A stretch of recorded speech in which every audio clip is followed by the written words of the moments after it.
အားလုံးပဲမင်္ဂလာပါဒီ vlog လေးကတော့ကျွန်တော်မရောက်တာကြာပြီဖြစ်တဲ့ရန်ကုန်ကိုသွားမယ့် vlog လေးဖြစ်ပါတယ်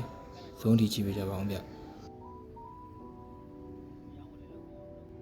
ကားက8ခွဲထွက်မှာဆိုတော့ကျွန်တော်10မှတ်တင်းလောက်မှာဖေးကနေပြီးတော့ကားဂိတ်ကိုလိုက်ပို့ပါတယ်ဒီဦးစင်းလေးပါပေါ့ဒါကတော့အထုပ်တွေပါတင်ပြီးတော့ကားပေါ်ရောက်နေပါပြီကားထွက်ဖို့ပဲလိုပါတော့တယ်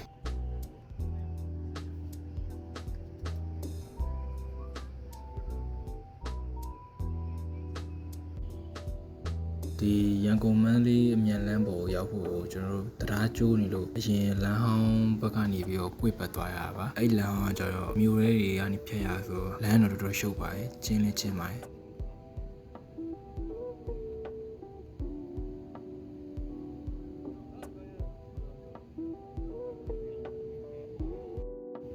ခုကရန်ကုန်မန်းလေးအမြန်လမ်းပေါ်မှာပါမိုးလေးကတော့နည်းနည်းချင်းစီကြားလိုက်ရက်သွားလိုက်ပါပဲ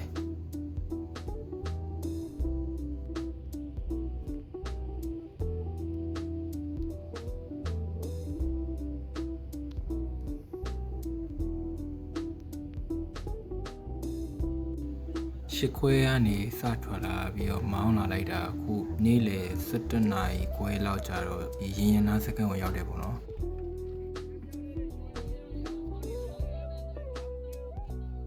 ဒီမှာတော့နေ့လယ်စာကိုမင်္ဂလာပါမှာပဲစားခဲ့ပါတယ်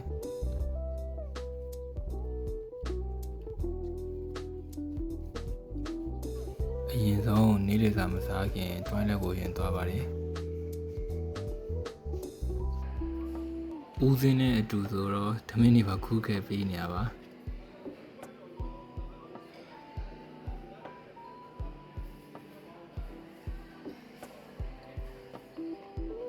ဦးစင်းကတော့စိတ်သားနှံ့နဲ့ကျွန်တော်ကတော့အမဲသားချက်နဲ့စားခဲ့ပါတယ်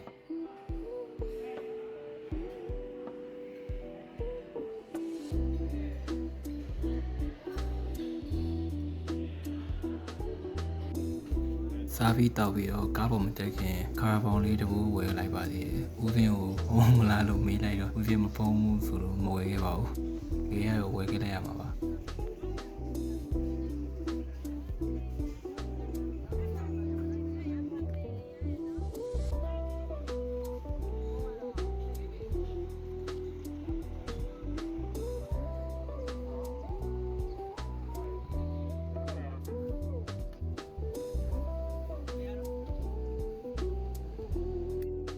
ကားပေါ်ရောက်ချင်းပဲပေါက်တော့ရတာတပူးမဲပေါက်ပါတယ်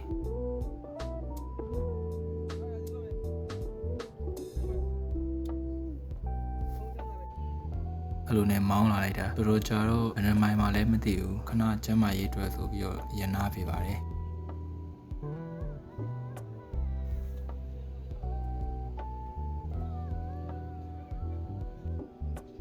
ဒီဆိုင်မှာတော့ဦးစင်းအတွက်လေဘိုဒပလင်းကတ်ခဲ့ပါတယ်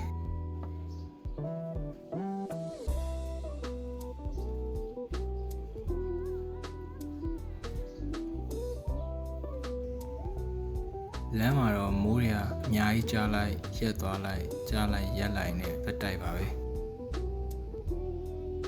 ခရီးသွားရင်ကားစီးရင်နဲ့မိုးတွေကလည်းအရမ်းကျလာတော့နည်းနည်းလေးတော့ဆွေးချင်စရာကောင်းခဲ့တာပဲ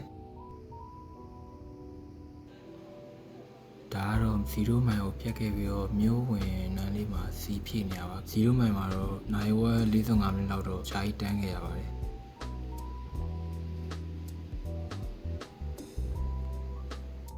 ဒါကတော့မြို့ထဲကိုဝင်နေပါပြီ။ဂျာကြီးစီးလာရတဲ့အတွက်ရောက်ခံနေပြီဆိုတော့စိတ်ကလည်းနည်းလန်းလာပါပြီ။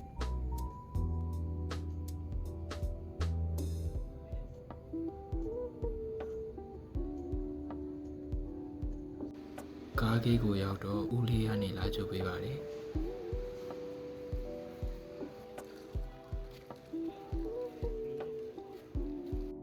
ဒီ vlog လေးတော့ဒီလောက်ပါပဲနောက်တင်မဲ့ဗီဒီယိုတွေကိုလည်းအလက်ဆုံးမျိုးကြည့်ရှုပေးကြပါဦး Thank you guys for watching